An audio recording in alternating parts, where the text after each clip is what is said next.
Bonsoir et bienvenue au sommaire de cette édition. Un grand oral pas facile pour Jean Ravelnariv. Après avoir été refoulé hier à Tsimbazaz, le chef du gouvernement a pu finalement présenter la PGE axée sur 8 points devant le Parlement. Droit ou faveur, les députés devront-ils être dotés de 4x4 par l'État? Si nos élus pensent que c'est leur droit, les citoyens par contre pensent le contraire. Des individus seraient en ce moment en train d'embarquer des bois de rose à Marwantsech. Un bateau est également remarqué au large de Sainte-Marie. Dans les actualités internationales, après Philae, Paris a réussi pour l'agence spatiale européenne. L'IXV a réussi un aller-retour depuis la Terre.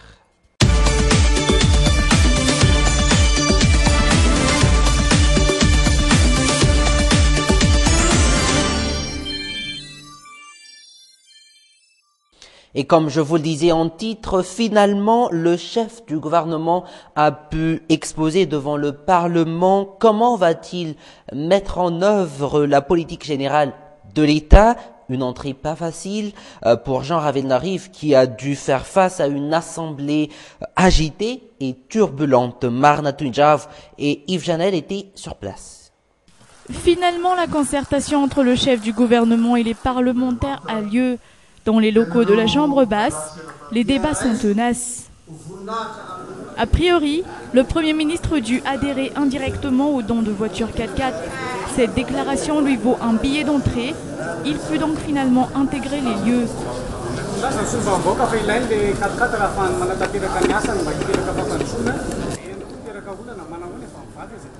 Je ne pourrais rien admettre concernant la demande de 4x4 des députés. Ce qui est important ce jour est que le programme de l'État a été bien établi et partagé au sein de la Chambre basse.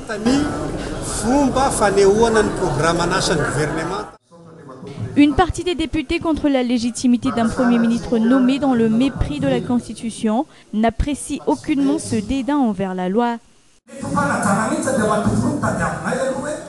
Il faut d'abord que les sujets y afférents au sein de la Chambre basse soient définitivement achevés avant de se pencher sur un autre. L'on n'est pas forcé à visionner et accepter ce programme général de l'État. Chaque chose à sa place. Les ordres du jour énoncés sur le tableau doivent être d'abord effectués avant que les membres du gouvernement y imposent leur loi. Ravelnariv Jean était dans l'embarras.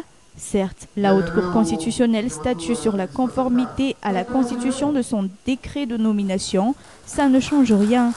Même que ça a remis de l'huile sur le feu dans la salle de réunion de la Chambre basse aujourd'hui.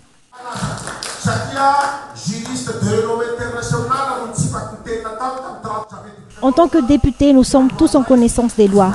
Ce n'est pas une personne qui semble mieux connaître le sujet que nous qui nous dictera la loi.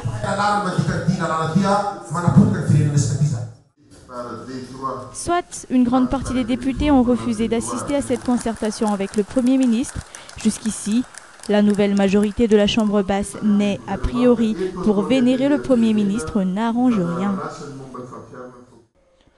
Durant près de 34 minutes, Jean Ravelnariv a survolé les 8 points clés de cette politique de mise en œuvre de la PGE, sans pourtant apporter plus de précisions techniques et financières. Le résumé.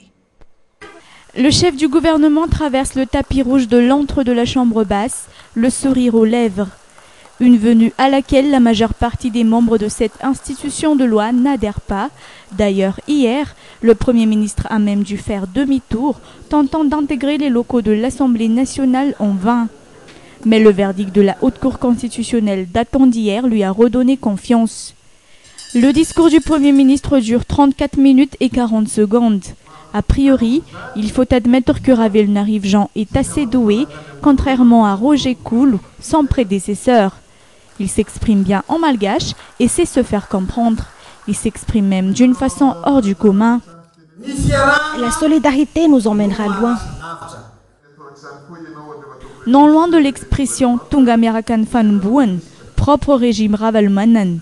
Autre coïncidence, les 8 points clés de la dite PGE, ou Politique Générale de l'État, qui renferme les grands projets à réaliser dans le pays. À vue de nez, aucun secteur n'est particulièrement priorisé comparé à d'autres. Ils sont tous mis sur le même pied d'égalité, ils sont tous prioritaires. Le Premier ministre promet de décrocher la Lune. L'accessibilité et les conditions concernant les prêts bancaires seront facilitées au profit de tous. Le développement économique se verra renforcé. En termes d'enseignement et d'éducation, les écoles bénéficieront des travaux de rénovation, tout comme plusieurs routes nationales. Toutes les échéances électorales tiendront lieu. La Haute Cour de justice verra très prochainement le jour, etc. Des promesses dépassant toutes les limites. Le ciel s'embellit dès qu'il aborde la question énergie et électricité. Une réduction du prix du carburant aura lieu bientôt afin que tout citoyen puisse octroyer de l'électricité et ainsi améliorer l'économie du pays. Nous allons revoir les directives actuelles de la DIRAMA. Les sociétés privées seront sollicitées à y participer afin de renforcer les forces actuelles de l'État.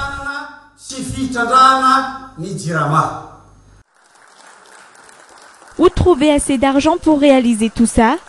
Des projets méconnus dans la loi de finances 2015, une loi dont l'adoption a devancé le Premier ministre à la Chambre basse en décembre 2014. L'assistance, elle, oui, est disons assez convaincue par ces belles paroles. Reste à savoir si le peuple malgache, lui, l'est également. Rappelant que hier, le chef du gouvernement a été refoulé par les députés. Il n'a pas pu accéder à la salle de séance en cause le fait que nos députés n'ont pas encore reçu leur 4x4. Quelle est la marque de ces 4x4? Combien coûterait-il à la caisse de l'État? Nous avons fait l'enquête pour vous.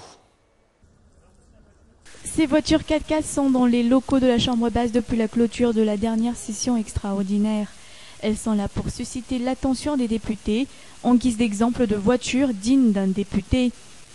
Une large gamme de choix s'offre aux membres de la Chambre basse.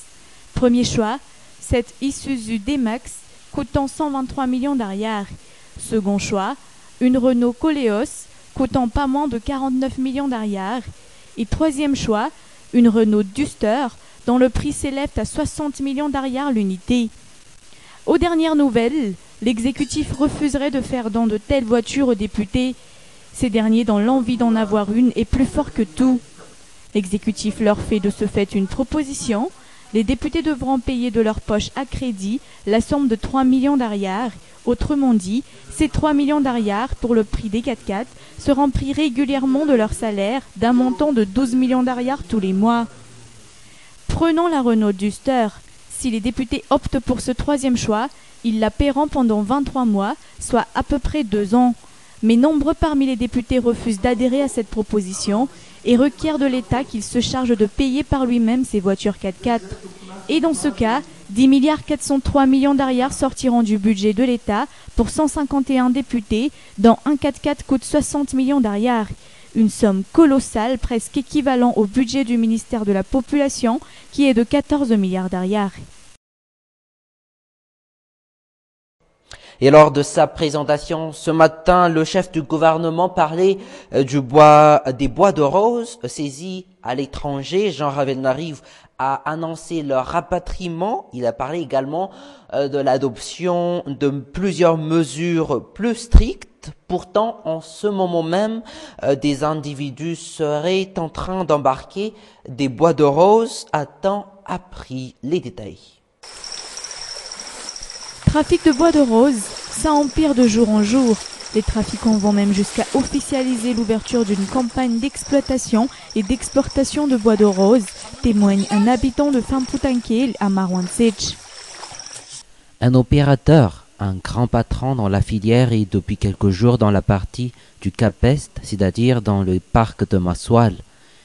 Il emmène des militaires armés venant d'Antananarivo et il pèse des bois de rose, probablement pour des embarquements futurs. Une provocation, une démonstration de force pure et dure à l'instar de l'exécutif, dont le fief, le chef de l'État, a fortement promis la répression de ces pillages portant atteinte à la biodiversité du pays il y a de cela 1 an. Cette semaine, des bois de rose prêts à embarquer se font repérer près de Sainte-Marie. Selon des sources à proximité, d'autres pavillons pourront encore accoster les rives malgaches très prochainement. Or, d'autres bois de rose prêts à embarquer sont aussi repérés dans la région de Mananaranor. Des militaires sont également concernés. L'informateur y afférent est placé en détention à la prison de Marwantsech à l'heure actuelle.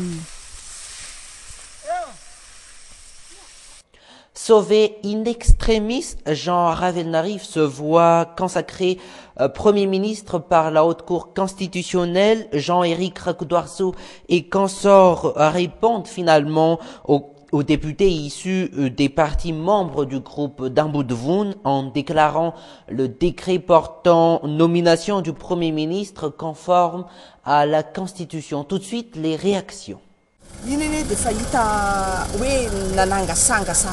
Comme nous pouvons le voir depuis hier, le Premier ministre, ou plutôt leur Premier ministre, est entré au sein du Parlement sans savoir les démarches à procéder.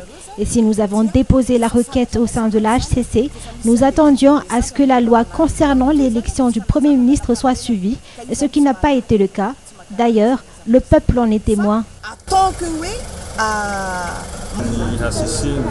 La HCC a eu le dernier mot. Selon les lois y afférentes, cette institution a tranché et émis le résultat. Étant un pays en état de droit, nous devions juste accepter.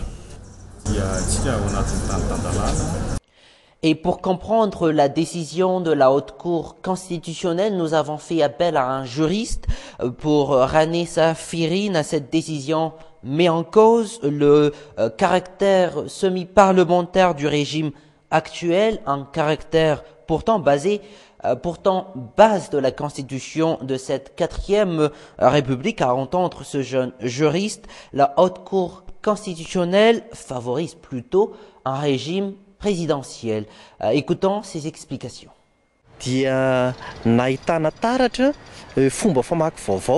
Ça reflète une toute nouvelle façon de lire l'article 54 de la Constitution, car si l'on se réfère au vrai contenu de cet article, la Haute Cour constitutionnelle a en l'occurrence traduit cet article en faveur du président de la République. L'article 54 qui est pourtant un des plus marquants quant à la rectification de la Constitution. Il stipule logiquement la valorisation de l'Assemblée nationale dans la nomination d'un Premier ministre. Mais la HCC, elle, relate tout le contraire, soit la valorisation du président de la République en dépit de la Chambre basse, et va jusqu'à dire que Madagascar est sous un régime semi-présidentiel et non semi-parlementaire. Là se situe dès lors l'ambiguïté. Il suffit de définir ce qu'est le régime semble-nous exactement aujourd'hui. Aussi, la seconde partie de cet article 54 met en cause la vraie définition de la majorité inscrite dans la première partie de l'article lui-même. Et de ça, ils en ont profité pour dire que 120 députés signataires concernent cette majorité en question. La Haute Cour constitutionnelle a pris l'Allemagne pour exemple, et donc pourquoi pas le Canada aussi, ou pourquoi pas la Grèce, l'Angleterre ou la France, ou n'importe quel autre pays dans le monde. Pourquoi précisément l'Allemagne? Soit, on peut tirer une leçon de cette décision de la HCC. Les députés et le gouvernement devraient élaborer une loi stipulant comment définir la majorité quant à la nomination du Premier ministre pour éviter les débats à chaque fois.